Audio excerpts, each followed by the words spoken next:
Inak dneska je nádherné počasie. Pobolievajú ma kríže, kloby, ale úplne pomaličky z nohy na nohu zmáknem aj tieto veci. Musel som si pripraviť drievko, ako jeho tu dosť napadaného. Tej príhode to neublíži a ten popol len pohnojí tú zem. To je vlastne také prírodné biohnojivo.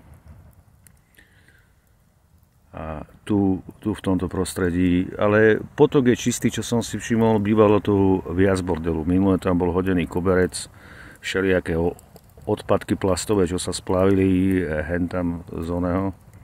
Zahorali tú cestu, tuto na tejto strane, tu bola cesta, zahorali ju. Čo je trochu na škodu, ale zase poľnohospodárska pôda je poľnohospodárska pôda. Takže sú tam nejaké hektáre, dá sa povedať, doslova, keď tam je cesta. Ale ona, že cez leto, keď tam bude strnisko, tak zase bude obnovené a ľudia budú chodiť aj po tejto druhej strane.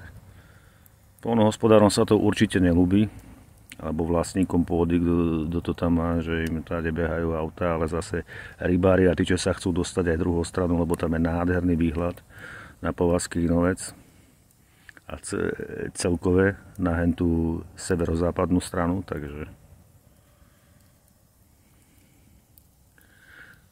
západno-severozápadnú. Dobre, budem končiť, idem si to užiť, lebo som trochu unavený, idem sa nájsť. Lebo točiť a ešte robiť mám len dve ruky, nemám ruky ako chobotnica, takže čus.